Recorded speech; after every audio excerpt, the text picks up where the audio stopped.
I think I went through almost every stage of grief. There was always a chance that she may not have walked at all, or she may not have came back to, the mental capacity where she's at now.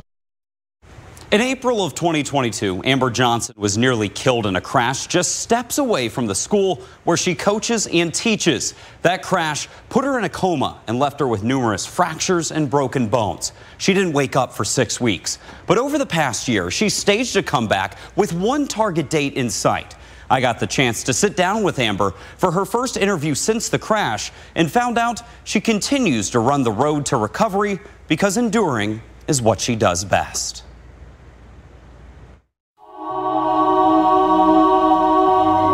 When you're a runner, there's no halftime, no timeouts, no coaching adjustments.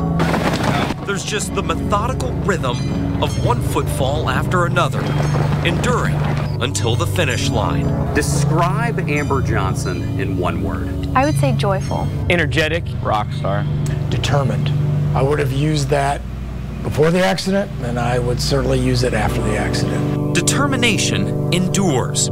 Amber Johnson used hers to claw her way up from the 13th runner on the roster to be a team leader by the time she left St. Teresa High School. She saw success. She also saw hardships. Todd Voland has known Amber for more than a decade. As an athlete on 2 state championship teams. How ready are you? And as a fellow teacher and coach the past 3 years. But that friendship was nearly cut short more than a year ago. It's one of those moments that I can remember almost every detail.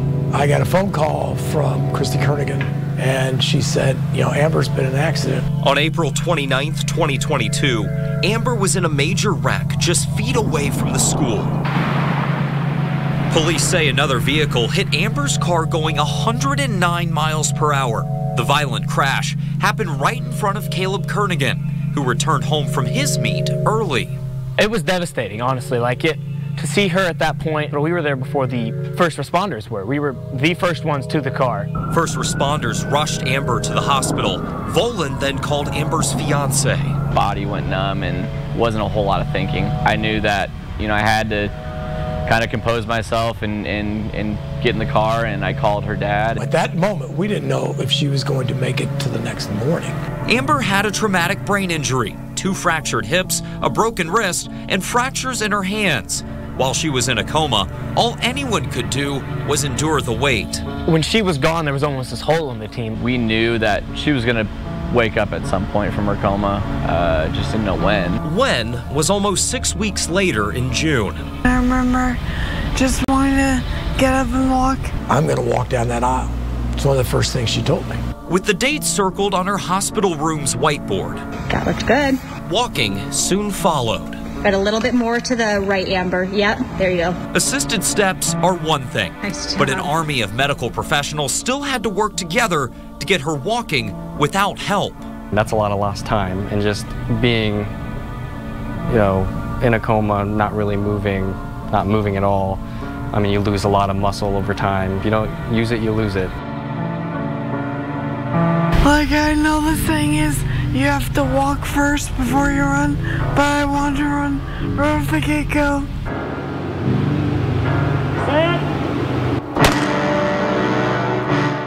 Walking. The walking is looking good. The strength is there. Keep stepping. Perfect. Soon turned to running. And as her strength returned, so did her ability to return to the team she loves. As soon as I started coaching, it's been a catalyst to my walking ability. And her running ability. Caleb Kernigan, the same athlete who found her lifeless in her car, is now turning into her running coach. Come on, coach. Yeah, coach! Guiding her down the track as she works on her form. The smile on my face as she was running down that track on my side, I don't know, that's the happiest I've been in a long time. Just like a starting gun, Amber's return echoed through the team, pushing athletes like Caleb, 4:31:02. That's insane. and Ellie Stair to heights only Amber knew they could achieve.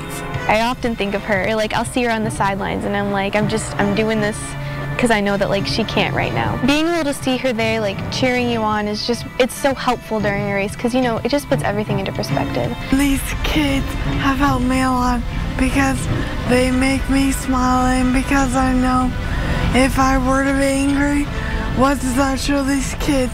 That teaches them nothing. With step 1 of Amber's comeback complete, it was now time to focus on the date she had circled all along. If you'd have told me then that she would be walking down the aisle on her originally scheduled wedding date, I don't think I would have believed it. A date, a promise, Amber kept. What are you going to feel walking down the aisle? Happiness, true happiness. I don't know if I'll ever stop smiling that day.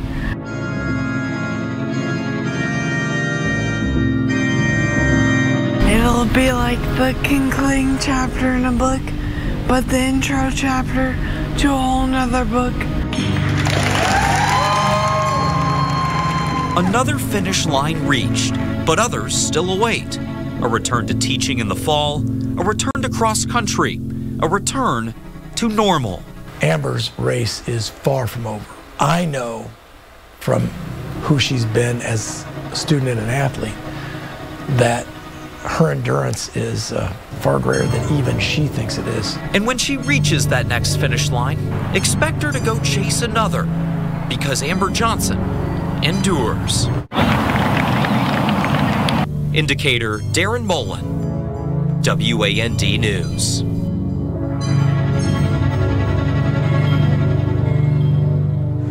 Police arrested 28-year-old Rashawn Voorhees in connection to the crash that injured Amber, and prosecutors have charged him with aggravated street racing and aggravated reckless driving. He's due back in court for a pretrial hearing on June 30th.